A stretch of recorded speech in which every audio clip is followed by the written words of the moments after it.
Oisín Reynolds for the final bell. Today I'm here with the new BUI Irish light heavyweight champion, Kevin Cronin. Kevin, how are you? I'm good.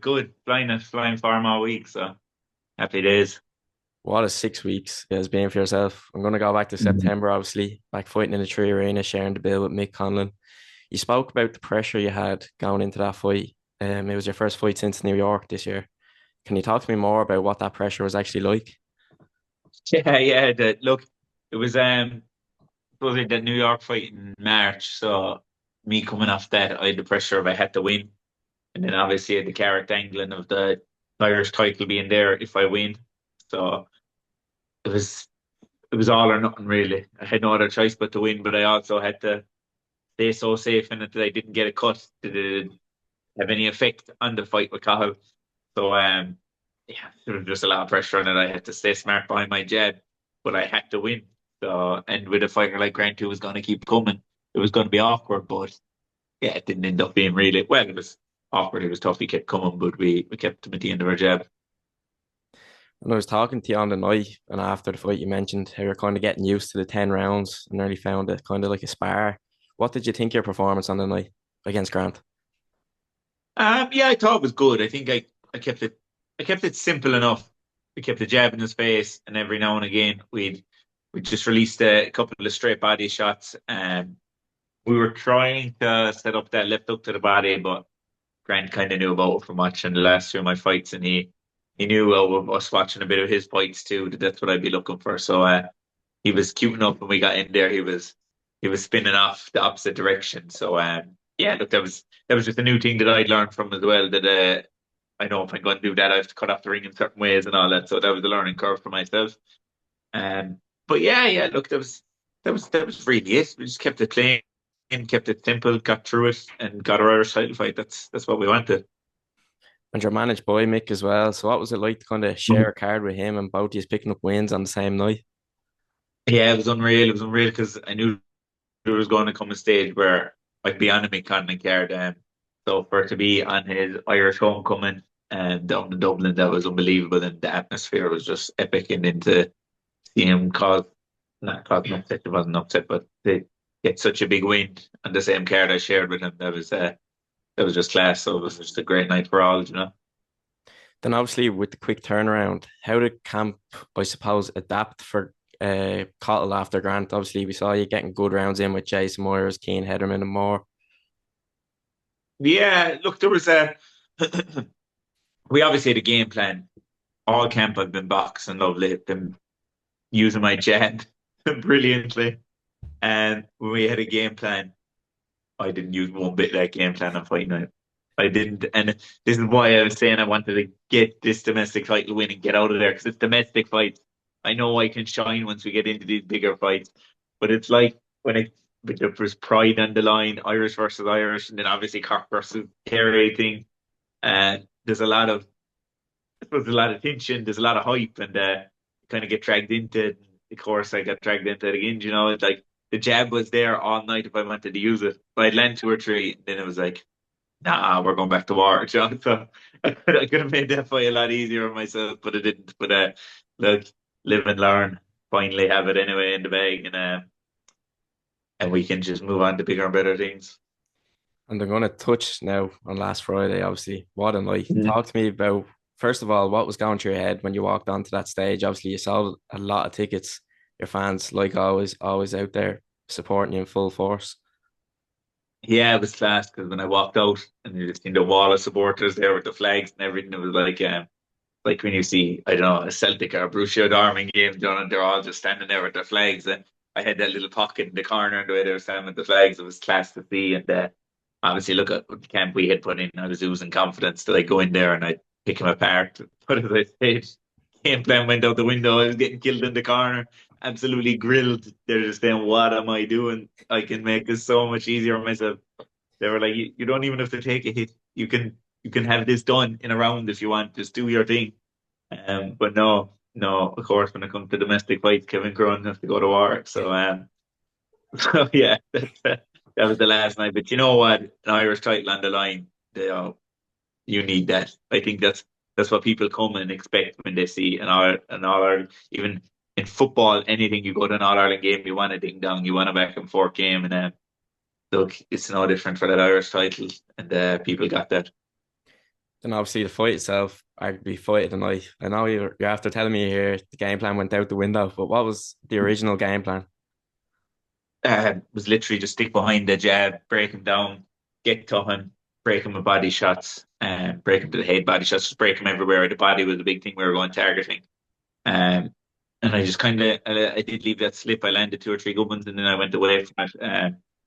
There was at one point I thought I had him buzz in the car, and I kind of went for it, and I was smothering my own work stuff I don't even do when I'm sparring, John, when these things happen. So that's just the thing. That's just I don't know what it is about these domestic fights. I just get dragged into them, because I don't do that stuff in the ring, but I just do it when when I'm in a domestic fight and I don't get it. But yeah, the game plan was just break him down, get into the body, and if body or head, whichever it be, but we were really targeting that body. So I definitely I left that off a lot because even in my spars, I would be 80% to the body, and I left that off the last day as well. I kind of went maybe headhunting a little bit, but didn't matter. Do you know what? I didn't care about points or anything like that, although we did think we were going to have him out there in five, but we didn't.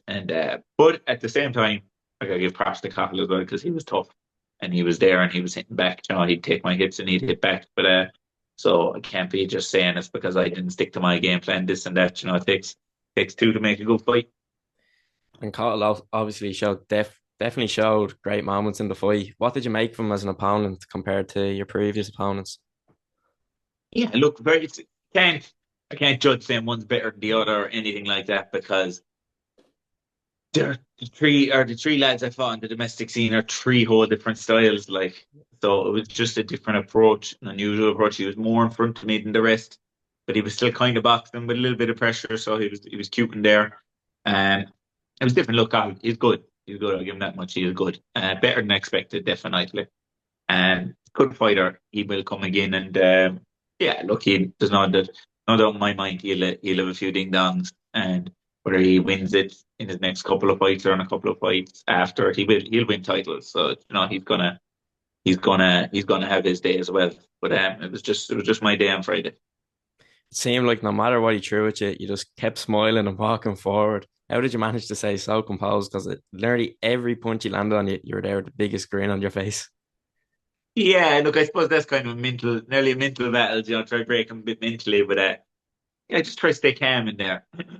I think it was the two Jamie Morrissey fights. There's a lot of excitement and I'd react to everything. And I was just trying to trying to find that calmness a bit. I think the first Emma Brennan fight, there was a little bit of excitement. The second one, then I was trying to be calm, but I was too calm. And then, obviously, the last day, I found kind of a neutral ground, but still not where we want to be. But it's getting there. It's getting better. There's obviously things that we're trying to correct with me. It slipped back in the last day that we need to correct again. So there's a lot of stuff I need to learn from the last day, but there's also a lot that I've got to be proud about and happy with the last stage. I had to grit it out yet again. Um, Even watching the fight back, when we were in the corner, we had it wide enough because we knew how you were in one of my spars even with one of the big guys, and you see how I defend with my guard. I might let them think they're landing a few shots and they're completely landing on my guard and I'm countering, and it breaks guys down. Um, I know maybe sometimes guys don't see their ringside and they're calling the shots are landing when the shots are in the guard because like the least marked I've ever been after fighting I did with a black eye. That's about it. So yeah, look, the only thing that was hurting me after that fight were my shoulders and arms from taking shots on the guard. I'm a pressure fighter with a tight guard, so there was a good big cut through, but there wasn't as much as I think maybe people thought. But yeah, we had it about 7-3-8-2 that way. Obviously, look, I would say nearly every round was a good round, but there was just I think that it's just when you're in maybe a tightish round and I come on strong and start stinging with the huge shots in the last minute or so of that round only going over one way, in the judge's eyes, which is again is the thing we're learning. When I hear that knocker for the last 10, I will always go and try land three or four good shots in that last 10 because that is the last thing a judge is going to remember too. Um, yeah, even though we both had our hands up in the middle of the ring, and I think one I don't know what judge was gave it a draw, but I remember hearing that one, and it was probably the first time I was in the middle of the ring, and I wasn't even worried. I was like, because there was a card in there that kind of aligned nearly exactly with us, so I was like, well, he scored it the same as the corner, so this is going to us. Like, so I wasn't really worried. We kind of knew it, to be honest. But yeah, good fight. Then when the final bell went, what was kind of going through your head? Obviously, the controversy in the last round with the mouth guard kind of coming out a few times, I could have been calls for a point deduction, but you obviously definitely knew in your head you'd done enough. Yeah, and obviously at that point, I would have liked a point deduction because you can never be too safe. And so obviously we wanted one, but that's not really what I was complaining about in there. I was complaining about the same thing as the Jamie fight. I'm not arguing with the fighter. I think Cahill might have thought that at one stage and he was trying to say something back to me. I'm like, I'm not arguing with you, I'm arguing with the ref. Like, as in, when that gum shield comes out, wait till there's a stop. If I'm on the attack and a gum shield comes out, do not step in and stop a fight. Because if that's the case, every time someone gets rocked, they need a few seconds, they spit a gum shield out, you're just going to give them time to recover. So it doesn't make sense. I was just that's what I was kind of getting a bit aggravated of. I was like, having a good spell here, leave it happen. Once this spell is over, you jump in, you do what you have to do, but don't just stop in the middle of a spell. So that's kind of that's all that really aggravated me. And I was kind of it was over the first or the second Jamie fight where I was like, God, again, like we have to explain this to you again. Don't be stopping it while we're on the attack. That's our only issue with this. Like, but again, look, it's a good fight. It was a good fight, and the ref done a fairly good job. We're always going to have things in there we don't agree with what they're saying or whatever. Every fighter is. Even if I won all 10 rounds, clearly you're going to have stuff you don't agree with. Is going on in there. So yeah, look, I don't really care about the gum shield now because I got the win. So if it maybe swayed another way and it was tighter and it was a draw or something, then I'd be saying, the gum shield, why didn't you get take a point for the gum shield? But it didn't. So And then when Paul Brown announced Kevin Cronin the winner, obviously we seen the videos and the pictures, which are absolutely brilliant that you go onto your knees. But what was the feeling like? Was it a sense of relief or just joy or and there was just a lot of pressure coming off my shoulders. And it was a big, big sense of relief because how many years have I been knocking on that door and people saying, geez, you didn't lose that. Geez, you should have won that. But I wasn't getting the nods. That's all it was. That was just all that pressure, all that just relief going off my shoulders um in the space of 10, 20 seconds. So it's easy to judge people and emotions or whatever now, not that I done anything wrong there, but if it was another way something happened. But it's easy to judge people and emotions, but put them in your shoes. That's you I couldn't react any differently there if I even if I was told to, because that was just in that moment, that was just, as I said, a lot of relief and pressure coming off my shoulders. now you sent me a message in July. We were talking about Kerry winning the All Ireland final, and you sent me a message saying you can celebrate me lifting the Irish strap in October. And you did exactly that. Is that always how Yeah. you envisioned all this happening? Yeah, yeah. Looking at, I don't even think there was a fight made at that stage. Um, but we knew that. I think we heard Brennan was turning down the fight and all that, and we knew I was going to take that fight. We knew there's only one other person. The next in line is me. We said if that fight's not happening, they're coming this direction. What we heard was it was turned down a few times, so we were like, it's going to have to come. So that's when I kind of threw it in there as a comment, and I don't think you even knew what I was on about when I was saying it at that time because no one would have known. Um, but yeah, look, it came to fruition, didn't it? Exactly. And you had three fights this year. I presume that's you done now until next year. Yeah, if I had three six rounders, I would say definitely not. March, I had 10 round ding dong in Madison Square Garden. Um, and then we had the three arena one and the Mick Condon card. And then into another 10 round. There's no other way of putting it, another 10 round war. Just last week. So look, come here. If I was told, geez, do you want to fight in December, Kevin, by my team? I'd probably say yeah. But I think I'm a bit smarter. I'd love to fight now again this year, but I gotta be cuter. And it's my team saying to me, you are done for the year. Stop, like just stop. Look, I don't care when the Christmas up. That's all I want off is I don't want to be in camp at Christmas. Mm. The only thing I went off this year because it's been a tough year, but it's been a great year. After March, we thought that's hopes and dreams gone, absolutely gone. And it takes a bit of luck in the sport. The luck was that Brendan didn't take the fight with Crowley, and now I'm ahead of him. So um, I just got obviously get my super middleweight ranking and stuff back. But so yeah, look, all it was all just one big learning curve, and I'm back on top again. And lastly, Kevin, what does 2026 hold in store for you? Obviously, now with the Irish title, get you a bit more up the order. What do you want next year? You know what? I'm gonna sit down with the team and talk about that one because I think doors are about to open left, right, and centre. Um, we definitely broke a few laps anyway the last day, that's for sure. Um, I'll have the European ranking, obviously. But as I said, I'm going straight back down to super middleweight. Stepped up for that title fight, so straight back down to super middleweight. Get my ranking there in the fight. And yeah, we're just going to see what offers come. Will it be European? Will it be, I don't know, in an international title? Will it be America? I don't know. Look, I know we're liked in America. And I know that the big promoter that gave us a shot over in America. And I think they wanted me to win over there too, and maybe I let them down a bit on the night. So look, now there's a strap there.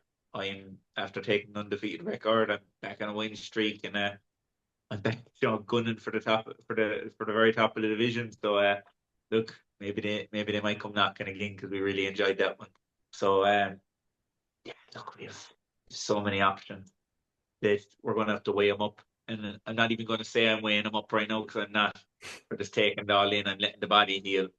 And have this race into in 9 days' time. So get that out of the way, enjoy that night, and then maybe start getting back up to Dublin, then sparring and stuff. Even though I more or less know I'm not going to be fighting Mm. this side of the year. If I was to be honest, I would say I'll probably be fighting next March. But all my fights after that are going to be 10 rounders. They're going to be 10 rounders. And boy, I cannot wait to taste the 12 rounders. I cannot wait for them. But that's the direction we're heading now, 10, 12 rounders. So it's unreal. Yeah, it's something from my wildest dreams, just. But yeah, what's next? Who knows? Doors are open left, right, and centre. All I know is it's a very, very exciting time to be a sports fan in Kerry. And even the better part about it now is when I'm in domestic fights and stuff, trying to build my way up through the domestic ranks, you're nearly just carry people behind you to fight the Cork people, the Limerick people. Whereas now I'm gonna be pushing on, going abroad, fighting all these other nations and wherever they're from. So it's more than just the Kerry people getting behind you now. I there's people of Ireland backing so that's gonna be cool too. So we're just gonna see the follow and build bigger and bigger and bigger, and it's gonna keep picking up them big wins, causing them big upsets, and filling the trophy case with belts, and the way to what's gonna be a very, very successful career. Because no one's been tested the way I've been tested in my first 13, 14 fights. Most guys probably build themselves up to 16, 17 and all. It was never me. I jumped in my fifth fight against an undefeated fighter. I learned it the hard way, just even when we're, let's say, looking at these bigger fights with guys, maybe ranked wherever in the top of the world, um, it's going to be a bit easier to get them to face you because they might just not look at you, but look at the record. Oh, it's 3 losses, they take that. But then when they start looking into them 3 losses, they might regret taking the fight. So, yeah, look, it's just a very exciting time. But not getting ahead of myself. Still taking in the moment, let the body heal up, and it's going to be a very, very good 2026.